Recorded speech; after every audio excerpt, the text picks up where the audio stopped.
Hello, I'm Morris Shapiro, and we are right now at the Rembrandt House Museum. We're here on the 400th anniversary of Rembrandt's birth, and I'm joined by Leonora van Sloten, who is the assistant curator of the Rembrandt House, along with Marc Scaglione. We're going to take a tour of the museum, led by Leonora, and we're actually going to look at the etching press, some wonderful aspects of Rembrandt's life and his work. So, thank you so much, Leonora, for helping us, walking us through this museum. We really appreciate that. Should we go ahead and get started? Yes. Let's do it. Okay, after you.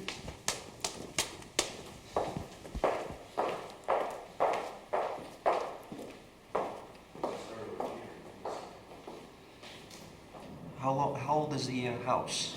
Well, the house is also having his birthday, like Rembrandt, because the funny coincidence is that the house in which Rembrandt lived for almost 20 years was built in the same year in which Rembrandt was born, so 1606. 1606, yeah. Okay. And when was it a museum, made into a museum? 100 years ago. Okay. Yeah, so the museum is having his 100th birthday. In 1906, the foundation was founded. Yeah. And has it always looked like this? No. In those times, the board asked a modern architect to make an interior to be able to exhibit the etchings of Rembrandt, our main collection actually. And not so many years ago we decided, because there were so many more tourists and people visiting the house, that we needed more space, and that's why the new wing of the museum was built. And the etching collection moved to the new building. And then we decided to make a reconstruction of the living house of Rembrandt. Rembrandt went bankrupt, and at that moment there was made up a large inventory of his house. And that tells us many details about how the rooms were decorated. And that is how we could reconstruct, with as much as we could, old materials and objects, the interior of the house as Rembrandt lived here. So this would be as if Rembrandt was here 350 years ago? Yeah, exactly. Authentic.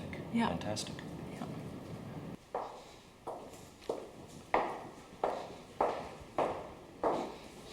Oh, this looks like a little living area. Well, actually, this was the kitchen of the house. Kitchen, okay. And you will see how enormously the house was, how many stores and how many rooms. So a kitchen maid really lived here. She had her own bed. She was cooking the whole day. Rembrandt had a lot of students also, and they ate all together. So you can imagine a big family almost living in this house. And the fireplace must have been warm all the day, and it must have been a very nice and warm, welcome place here. Nice. So this is the bedroom of Rembrandt, This is the bedroom and living room. And living room, And in Rembrandt's time, people were used to have like a combination of the two. So you were used to sleep in a room where it was comfortable, warm, where the fireplace was, as we see here also. So that's why we find a bed here, and many paintings. Yes. In Rembrandt's time, it must have been really filled with paintings from ceiling till on the floor, many paintings. Now we have a collection of paintings from mainly Peter Lasman, Rembrandt's teacher, and his colleagues, so the generation early Amsterdam painters in Amsterdam. Okay, so now we're going to go across the hall to the gallery, Yeah. I think, and sort of a place where he entertained guests or important clients or whatever. Yeah. Great, let's go to there. Okay.